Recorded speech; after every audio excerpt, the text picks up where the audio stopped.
The house had learned how to stay quiet.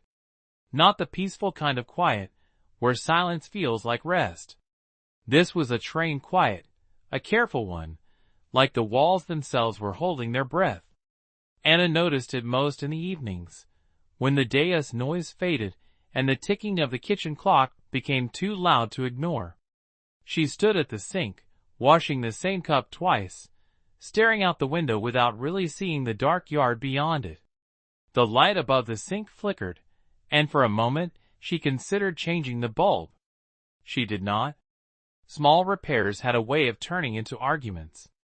Behind her, the hallway creaked. "Emily?" Anna asked softly. No answer. She dried her hands and turned. The hallway was empty, the door to Emily's room closed. That door was almost always closed now. It had not been that way before. Anna remembered when Emily used to leave it wide open, music spilling out, toys scattered across the floor, her voice calling for her mother every 5 minutes for something unimportant and urgent at the same time. Now there was distance. Silence. A carefulness that did not belong to a 10-year-old. Anna knocked gently. "Dinner's almost ready." There was a pause. Then, "Okay." Emily's voice was flat. Not upset. Not happy. Just guarded. Anna felt the familiar pinch in her chest. She told herself, again, that children changed. That 10 was a strange age. That school was harder. That not everything had to mean something. Still the quiet pressed in. From the living room came the sound of the television, low, controlled. Mark liked to keep the volume just loud enough to hear, never enough to disturb. He sat in his usual chair, one arm resting on the armrest, his posture relaxed, almost lazy. "Smells good," he said without looking away from the screen.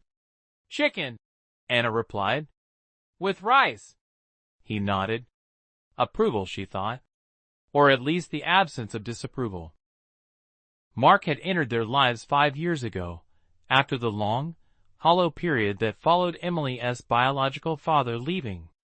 He had been steady when Anna was exhausted, charming when she was lonely, reliable when she felt like everything might collapse if she stopped holding it together. People liked Mark. That had always mattered to Anna more than she admitted. At school meetings, teachers smiled when he spoke. Neighbors waved. At family gatherings, her mother said, "You did well this time." Anna wanted to believe she had. Emily came out of her room slowly, shoulders slightly hunched, eyes down. She wore an oversized sweater despite the warm air inside the house. Anna noticed how Emily kept her arms crossed, how she did not look toward the living room. "Hey, sweetheart," Anna said, forcing brightness into her voice. "Did you finish your homework?" Emily nodded. "Good. Go wash your hands." Emily moved toward the bathroom, careful and quiet, like a guest who did not want to impose. As she passed the living room, Mark glanced at her. "There she is," he said, smiling. "How was school?" "Fine," Emily replied, not stopping. Mark's smile tightened just slightly before he turned back to the television. Anna noticed that too. Dinner passed with the same restrained politeness that had become routine. Mark talked about work. Anna asked questions. Emily ate quickly, eyes on her plate, flinching once when Mark laughed too loudly at something on his phone. "Eat slower," Anna said gently. "You'll upset your stomach." Emily nodded and forced herself to slow down. When dinner was finished, Emily stood. "Can I go to my room?" "So soon?" Mark asked. "We have not even talked." Emily froze. Anna felt the tension like a wire pulled too tight. "She had a long day," Anna said. "Did not you, Em?" Emily nodded again, grateful, and disappeared down the hall before Mark could respond. Mark exhaled through his nose. "She is getting rude," he said casually. "You should talk to her." Anna collected plates. "She is just quiet. Too quiet," Mark replied. Kids who do not talk are hiding something. The words lingered longer than they should have. That night, Anna lay awake beside Mark, listening to his breathing even and deep. She stared at the ceiling, tracing cracks she'd memorized years ago. Something was wrong. She did not know what. But the feeling had been growing for weeks now, a slow, creeping certainty she tried to smother with logic. Emily had stopped hugging her, stopped changing clothes with the door open. She startled too easily. She cried over things that did not make sense, and stayed silent when things did. Anna told herself, "You reimagining it." Still, she got up quietly and walked down the hallway. Emily's door was slightly open. Anna pushed it just enough to see inside. Emily lay curled on her side, facing the wall, clutching her pillow like a shield. Her breathing was shallow, uneven. Anna sat on the edge of the bed. "Emily," she whispered. Emily stiffened. "It's just me," Anna said quickly. "You safe." Emily turned slowly, her eyes wide in the dim light. "Did I wake you?" Emily shook her head. Anna brushed a strand of hair from her daughter's face. "You know you can tell me anything, right?" Emily's lips pressed together. Her eyes flicked toward the door, then back to her mother. "I know," she said. Anna waited. Silence stretched between them. "Good night," Emily whispered finally, turning back to the wall. Anna kissed her forehead and left the room, closing the door softly behind her. In the hallway, she stood for a long time, her hand still on the door handle. Something was very wrong. And for the first time, Anna allowed herself to think the thought she had been avoiding. What if it is happening inside this house? Anna began to notice patterns once she allowed herself to look. They were small things at first, easy to dismiss if she wanted to. Emily suddenly insisting on showering only when Anna was home. The way she froze when Mark's footsteps sounded too close behind her. How she flinched at unexpected touches, even gentle ones. One afternoon, Anna came home earlier than usual. Her keys made more noise than she expected, jangling loudly as she unlocked the front door. Inside, the house was quiet. Too quiet for the middle of the day. "Emily?" she called. No answer. She stepped inside and closed the door softly. From down the hallway, she heard a voice, Mark's, low and controlled. "Do not be dramatic," he was saying. "I am just trying to help you." Anna's heart began to pound. She moved forward slowly, her steps careful, her breath shallow. The door to Emily's room was half closed. Anna pushed it open. Emily sat on the edge of the bed, her hands clenched in her lap. Mark stood in front of her, blocking the doorway, his posture relaxed but deliberate. Both of them turned toward Anna at the same time. "Oh," Mark said, smiling easily. "You home early. What is going on?" Anna asked. Emily's eyes darted to Mark, then back to her mother. Her mouth opened, but no sound came out. "I caught her skipping homework," Mark said calmly. "We were just talking about responsibility." Anna looked at Emily. Her daughter's face was pale, her body rigid. "Is that true?" Anna asked gently. Emily nodded. "Too quickly." Anna forced a smile. "I'll handle it. Thanks." Mark studied her for a moment, his eyes unreadable. Then he stepped aside. "Of course. I am only trying to help." He left the room, his footsteps steady as he walked down the hall. The moment he was gone, Emily's shoulders collapsed. She bent forward, pressing her forehead into her hands. Anna crossed the room in 2 steps and knelt in front of her. "Emily, what happened?" "Nothing," Emily whispered. "That did not sound like nothing." Emily shook her head, tears slipping down her cheeks. "I forgot my math book at school." "He said I was lying?" And you were not. Emily shook her head again. Anna cupped her daughter's face, wiping away the tears. You were not in trouble. Do you hear me?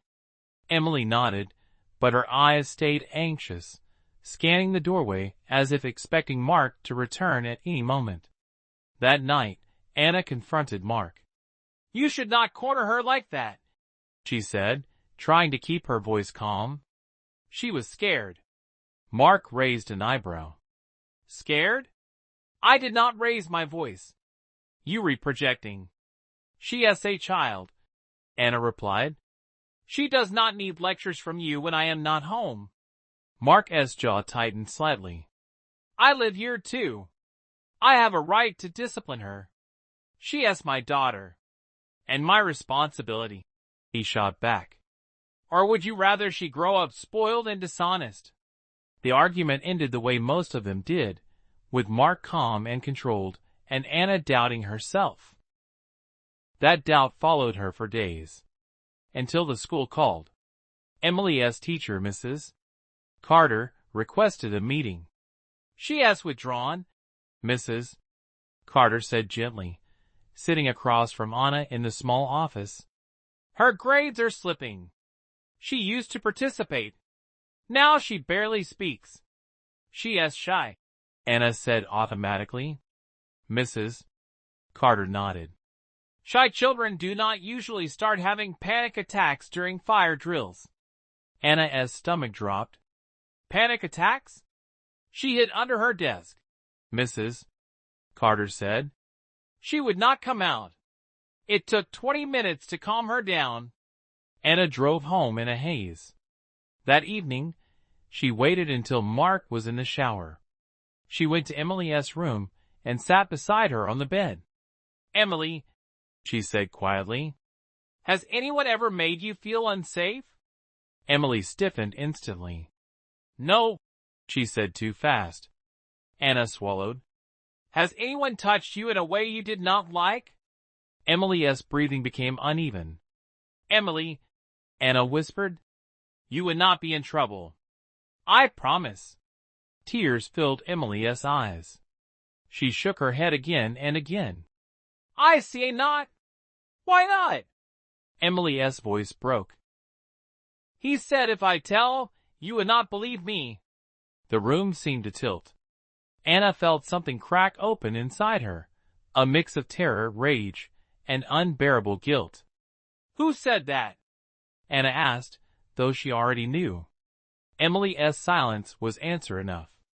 Anna wrapped her arms around her daughter, holding her tightly, as Emily sobbed into her shoulder.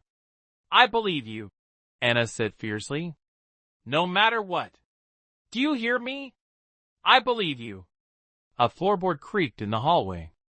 Anna pulled back instantly, wiping Emily's tears, forcing her own expression into something neutral. Homework, Anna said loudly, as if nothing had happened. Mark appeared in the doorway a moment later. Everything okay? Yes, Anna said. We read fine. Mark smiled. But his eyes lingered on Emily just a little too long. That night, Anna did not sleep at all. She stared at the ceiling, listening to Mark's breathing beside her, every sound now unbearable. Her mind replayed Emily's words again and again. He said you would not believe me. Anna understood then how carefully Mark had built his control. How quietly. How deliberately. She reached for her phone under the covers and began to search. Hotlines. Legal advice. Counseling. Escape. By morning, she had a plan, or at least the beginning of one. She would not confront him again. Not yet. She would protect her daughter, even if it meant burning their life to the ground. Anna learned how to pretend. She smiled at the right moments. She laughed when Mark made jokes. She asked about his day and listened carefully, nodding in the places where he expected agreement. On the surface, nothing changed. Underneath, everything did. She began to watch him, not with the dull familiarity of a spouse, but with the sharp attention of someone studying a threat. She noticed how he positioned himself between her and Emily without appearing to do so. How his questions were never accusations, always suggestions. How he never told Emily outright to stay silent. He made her believe silence was her own idea. At night, Anna locked her phone with a new password and hid it deep in her purse. She started keeping cash again, slipping small bills out during grocery trips. $20 here. 10 there. Nothing Mark would notice. Emily noticed, though. They spoke in fragments now. Half sentences. Looks. Pauses heavy with meaning. When Anna brushed Emily's hair before bed, she let her fingers linger, a silent reminder, I am here. Emily slept with the light on again. Mark commented on it once. She is too old for that, he said from the doorway. She has nightmares, Anna replied evenly. Mark shrugged. You should not encourage weakness. Anna met his gaze. You should not decide what my daughter needs.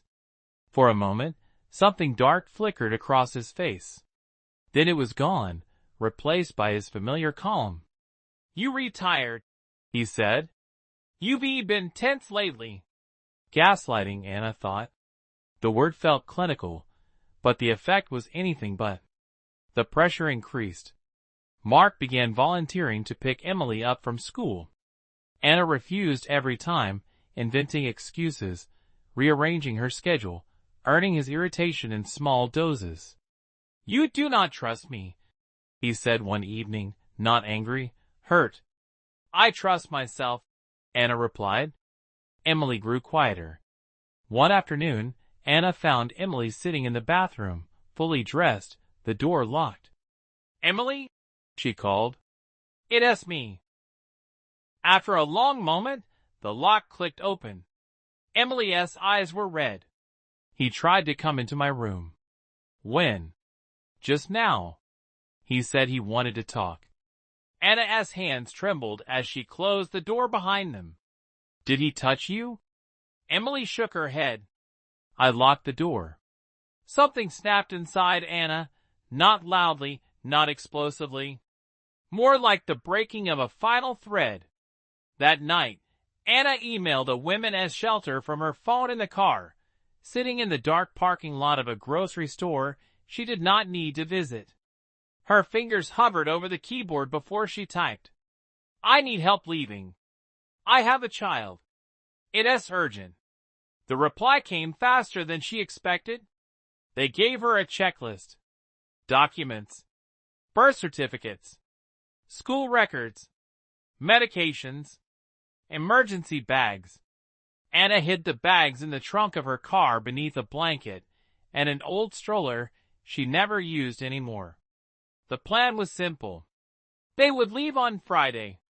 Mark had a late shift. Emily would come straight home from school. They would pack only what they needed and drive to the shelter 2 towns over. Simple plans, Anna was learning, were the most fragile. On Thursday night, Mark was unusually attentive. He cooked dinner. He poured Anna a glass of wine. He complimented her hair. You've been distant, he said softly. I miss you. Anna forced herself not to recoil. I've just been stressed. About Emily? Anna nodded. She is a sensitive kid, Mark said. She needs structure. Authority. Anna swallowed. She needs safety. Mark studied her. Is that an accusation? No. He smiled. Good. Later that night, Anna lay awake, counting Mark's breaths. When she finally drifted into sleep, she dreamed of doors that would not open. Friday came too quickly. Emily did not come home. Anna stood at the kitchen window, watching the street, her heart beating louder with every passing minute. 10 minutes late. 15. She called the school. She was picked up, the secretary said cheerfully. Her stepfather signed her out. The room went cold. Anna dropped the phone and grabbed her keys. Mark was not answering his phone. She drove like she was running out of time, because she was. When she pulled into the driveway, Mark's car was already there. The front door was unlocked. "Emily!" Anna shouted. No answer. She ran down the hallway and burst into Emily's room. Emily sat on the bed, her backpack still on. Mark stood in front of her. "What are you doing?" Anna demanded. Mark turned slowly. "Talking. Get away from her." Mark did not move. "You've been planning something," he said calmly. "I can tell." Anna stepped between him and Emily, her body shaking. "Move." Mark's voice dropped. "You're overreacting." "Move," Anna repeated, louder now. Emily slid off the bed and clung to Anna's arm. Mark exhaled, irritated. "You're poisoning her against me." Anna laughed, a sharp, broken sound. "You did that yourself." For the first time, Mark lost his composure. "You think anyone will believe you?" he hissed. "Look at you." Hysterical. Anna reached into her pocket and pressed a button on her phone. The sound of a recorded voice filled the room.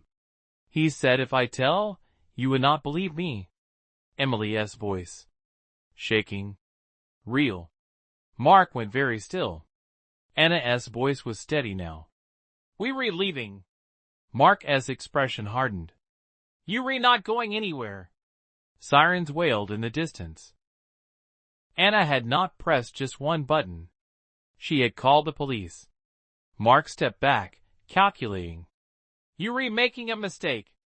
"No," Anna said. "I waited too long. That was my mistake." The sirens grew louder. Emily buried her face in Anna's side. When the police arrived, Mark was still calm. He always was. But calm was not enough anymore. The police lights painted the house in red and blue, colors that did not belong there, but somehow felt right, like the truth finally had a shape. Anna stood in the living room with Emily pressed against her side, one arm wrapped tightly around her daughter's shoulders. Emily's fingers dug into the fabric of Anna's sweater, as if letting go might make everything disappear.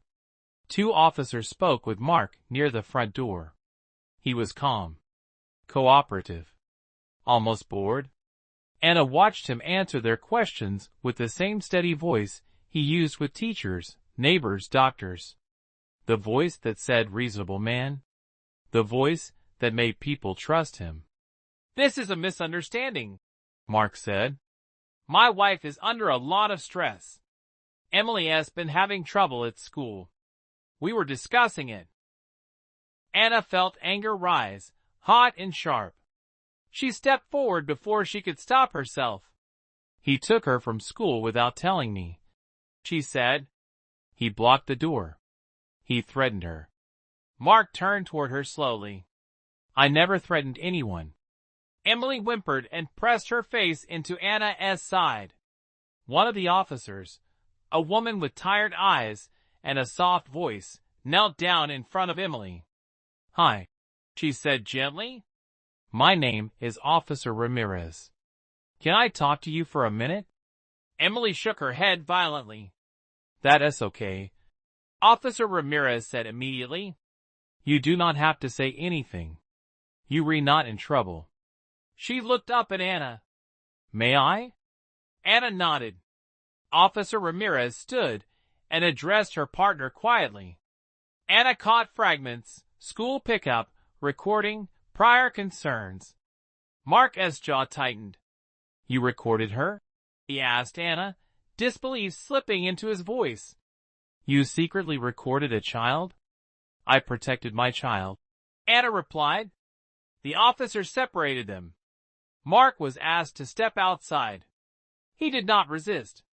As he passed Anna, he leaned close enough that only she could hear him. "You destroying everything," he murmured. Anna met his eyes. "You did."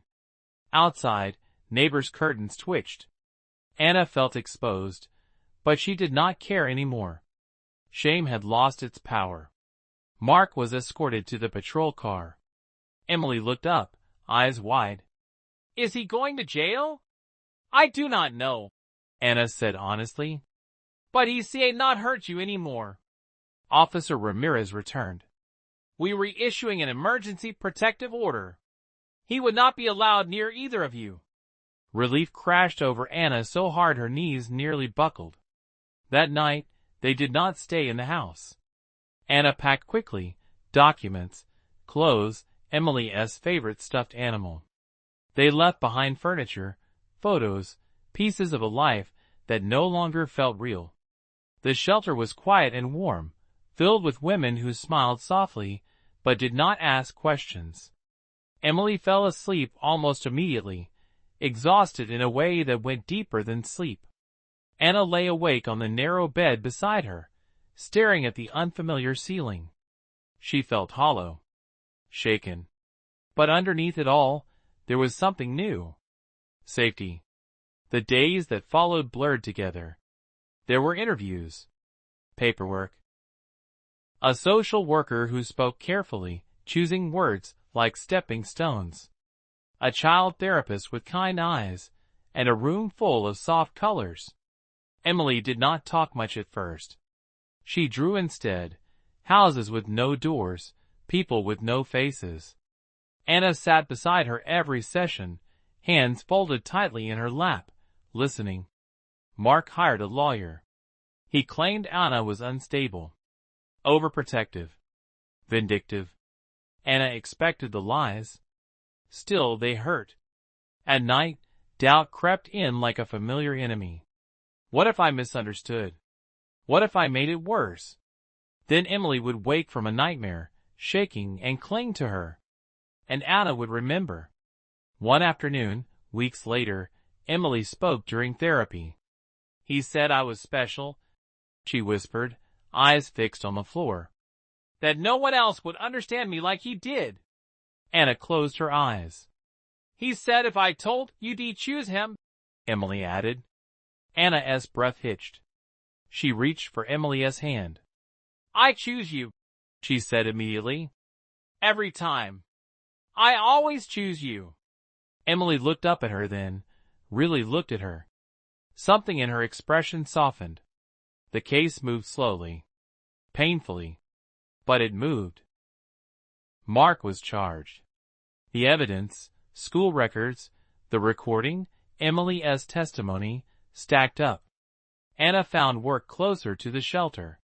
She and Emily moved into a small apartment with thin walls and squeaky floors. It was not much, but it was theirs. The first night there, Emily stood in her new room, looking around uncertainly. "Can I leave the door open?" she asked. "Yes," Anna said. Emily opened it wide. Months passed. Healing was not linear. Some days Emily laughed like she used to. Other days she shut down completely. Anna learned not to push, not to rush. She learned to forgive herself, not all at once, but in pieces. The trial ended quietly. No dramatic confession. No apology. Just a verdict. Guilty. Anna did not feel triumph. Only release. That evening, she and Emily walked home hand in hand. The air was cool. The sky clear. "Mom?" Emily said. "Yes? Thank you for believing me." Anna stopped walking and knelt in front of her daughter, holding her face gently in her hands. "I am sorry it took me time to see," she said. "But I will never stop protecting you. Never." Emily nodded, her eyes shining, not with fear this time, but with trust. They continued walking. The future was uncertain, but it was open. And for the first time in a long while, the silence around them felt like peace. The apartment smelled like fresh paint and laundry detergent. Anna stood in the doorway of what was now Emily's room, holding a cardboard box labeled books. The room was small, but sunlight poured through the single window in the afternoon, warming the wooden floor. Emily sat cross-legged in the middle of the room, carefully arranging her things as if each object needed permission to exist there. "This one goes here," Emily said, placing her stuffed rabbit on the bed. She paused, then added, "He can see the door from here." Anna nodded. "That's a good spot." They were learning together how to build safety out of ordinary choices. In the first weeks after the trial, Anna had been afraid of the quiet. In the old house, silence meant tension, meant listening for footsteps, meant waiting for something to break. Here, the silence was different, but it still startled her sometimes. She would wake in the middle of the night, heart racing, certain she had forgotten something important. Then she would hear Emily breathing softly from the next room. And she would remember, "We are free." Emily started at a new school in early spring. The first morning, she clung to Anna's hand at the entrance, her grip tight enough to hurt. "What if they do not like me?" she whispered. Anna knelt to her level. "Then we'll deal with that." "But what if they do?" Emily hesitated. "I guess that would be okay." It was more than okay. Emily's new teacher was patient and observant. She did not force participation. She praised quietly. She noticed when Emily spoke up for the first time during a reading circle and smiled as if it were the most natural thing in the world. At home, Emily began to talk more. Not about everything. Not all at once. But sometimes, while brushing her teeth or helping Anna cook dinner, she would say something small and heavy. "He used to stand too close," she said once, stirring pasta sauce slowly. "Like he wanted me to disappear." Anna stopped what she was doing. She took a breath. "Thank you for telling me." Emily nodded, relieved, and went back to stirring. Therapy continued. Some sessions were quiet. Others ended in tears, sometimes Emily's, sometimes Anna's. The therapist reminded Anna again and again that healing was not about erasing the past. It was about learning how to live without it controlling the present. Anna tried. She learned how to sit with discomfort instead of running from it. How to listen without interrupting. How to apologize without explaining herself away. "I should have seen it sooner," she said one afternoon, voice shaking. The therapist shook her head gently. "You see it now. That matters." Anna was not sure she believed it yet, but she wanted to. Mark's name came up less and less. At first, he had been everywhere, in paperwork, in court documents, in Anna's thoughts. Over time, he shrank, became a shadow instead of a presence. Emily stopped checking locks 3 times before bed. She stopped sleeping with the light on. One night, she closed her door completely. Anna noticed, and forced herself not to panic. The next morning, Emily smiled over her cereal. "I slept all night." Anna smiled back, tears burning behind her eyes. "I am proud of you." Summer came quietly. They spent afternoons at the park near their apartment. Emily learned how to ride her bike without training wheels, wobbling and laughing as Anna ran alongside her. "Do not let go," Emily shouted. "I am right here," Anna said. And when she did let go, Emily did not fall. She pedaled forward on her own, shouting with joy, wind tangling her hair. Anna stood still, watching, one hand pressed to her mouth. It felt like watching a miracle. One evening, months later, Emily asked a question Anna had been dreading and expecting at the same time. "Mom?" "Yes." "Why did you marry him?" Anna did not answer right away. They were sitting on the couch, legs tangled together, a movie paused halfway through. The room was dim, the kind of comfortable darkness that came with trust. "I was lonely," Anna said finally, "and tired. And I wanted things to feel normal again after your dad left." Emily thought about this.